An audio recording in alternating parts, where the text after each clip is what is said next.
22শে October জাতীয় নিরাপদ সড়ক দিবস উদযাপন উপলক্ষে আজকে আমরা সড়ক ক্যাম্পেইন থেকে শুরু করি এবং সড়ক ব্রিফিং আমরা আয়োজন করেছি। আমাদের মাঝে উপস্থিত আছেন শ্রদ্ধেয় নয়াপাড়া হাইওয়ে ইনচার্জ নুরুল আফসার ভাই, উপস্থিত আছেন আমাদের আজকের প্রধান আকর্ষণ আমাদের শ্রদ্ধেয় মামা নীলা আলফলা একাডেমি এবং মজদিয়া মাদ্রাসার সম্মানিত সভাপতি এবং বাজার কমিটির সম্মানিত সেক্রেটারি এবং সচেতন ব্যক্তি বললেই চলে অধ্যাপক জহিরুল ইসলাম। উপস্থিত আছেন পথচারী ড্রাইভার ভাই এবং সচেতন মহল, ছাত্রছাত্রী। আমার বক্তব্যের শুরুতে সবাইকে আন্তরিক শুভেচ্ছা ও সালাম জানাচ্ছি। আসসালামু আলাইকুম রহমতুল্লাহ। আমাদের এর আগে অনেকেই অনেক কিছু বলেছেন, আমাদের শ্রদ্ধেয় মামা অনেক কিছু বলেছেন, নুরুল আফসার ভাই অনেক কিছু বলেছেন। আমি আপনাদের কাছে কিছু কথা তুলে ধরতে চাচ্ছিলাম। আমরা নিরাপদ সড়ক চাই। 2010 থেকে টেকনাফ উপজেলা কমিটি গঠিত, তখন থেকে আমরা বিভিন্নভাবে বিভিন্ন জায়গায় আমরা প্রোগ্রাম করে আসছি, আমরা সফলভাবে প্রোগ্রাম করে আসছি এবং এটার প্রভাবও কিছুটা আমরা রেজাল্টও পেয়েছি।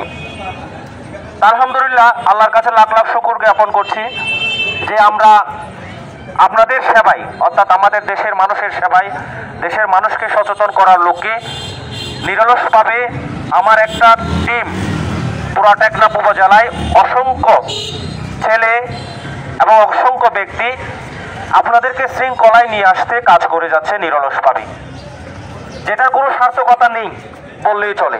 নিজের পকেটের টাকা খরচ করে, নিজের সময় ব্যয় করে আপনাদেরকে শৃঙ্খলা করতে, আপনাদের পাশে থাকতে, সবাই যাতে সড়ক দুর্ঘটনা থেকে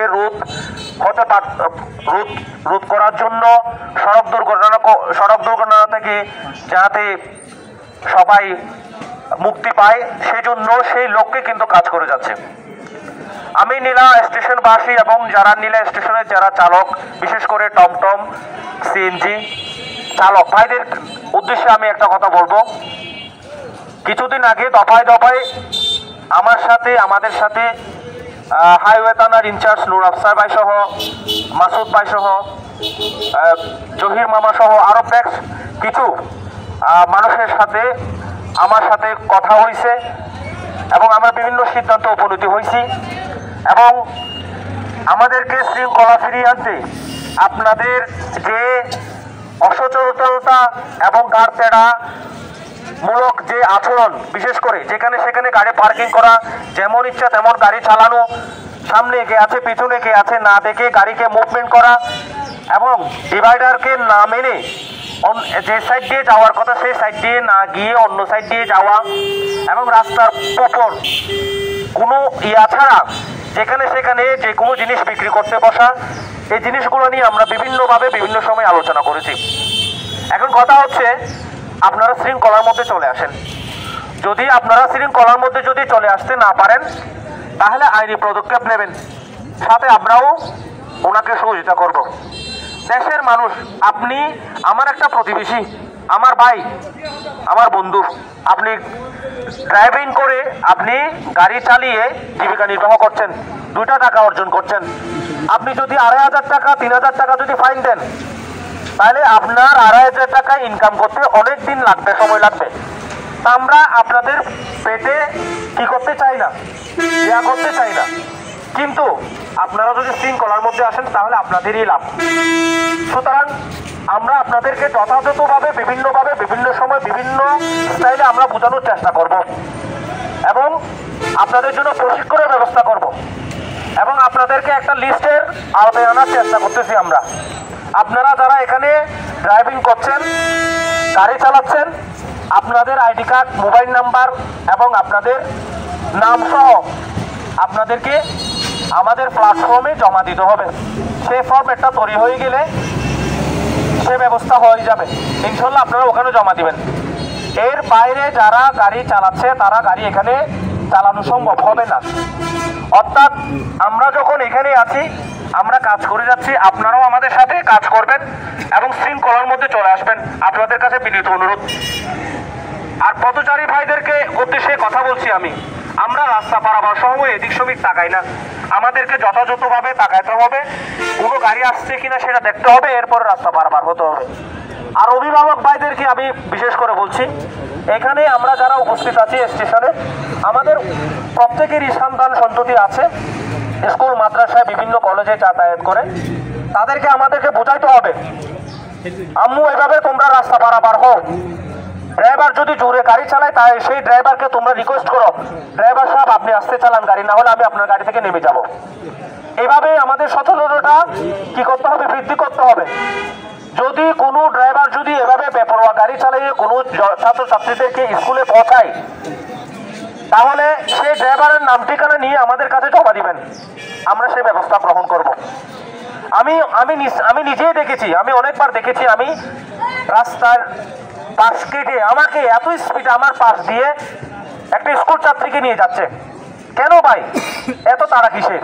আপনি তো একটুর জন্য আমার পেটের উপর গাড়ি উঠাই দিতেন। সেখানে একটা আরেকজনের মেয়ে আছে, আপনি যদি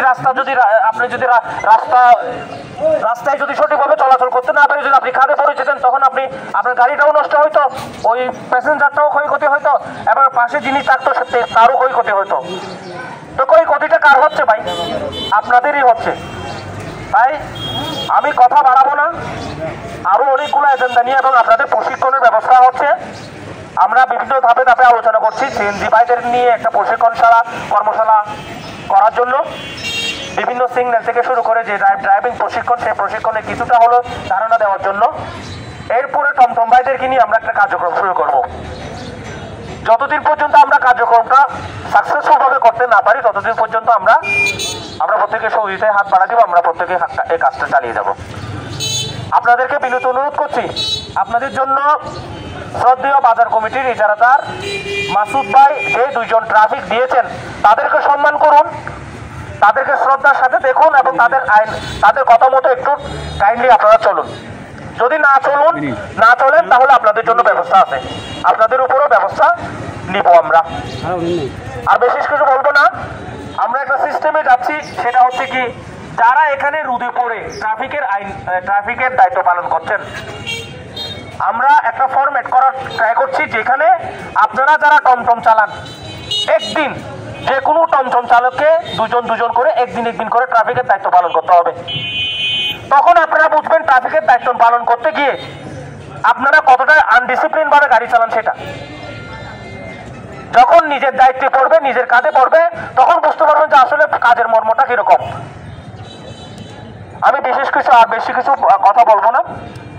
ধন্যবাদ জানাই আমি টেকনাফ উপজেলা নিরাপদ সড়কের সম্মানিত সকল উপস্থিতি, আমার স্নেহের ভাইয়েরা, দায়িত্বশীলরা অক্লান্ত পরিশ্রমের মাধ্যমে সময় ব্যয় করে আজকে এই প্রোগ্রামকে সফল করার জন্য শেষবারের মতো ধন্যবাদ জানাচ্ছি নুর আফসার ভাইকে এবং শ্রদ্ধেয় মামা অধ্যাপক জহিরুল ইসলাম কে এবং উপস্থিত সবাইকে ধন্যবাদ জানিয়ে আমার সংক্ষিপ্ত বক্তব্য এখানে শেষ করলাম।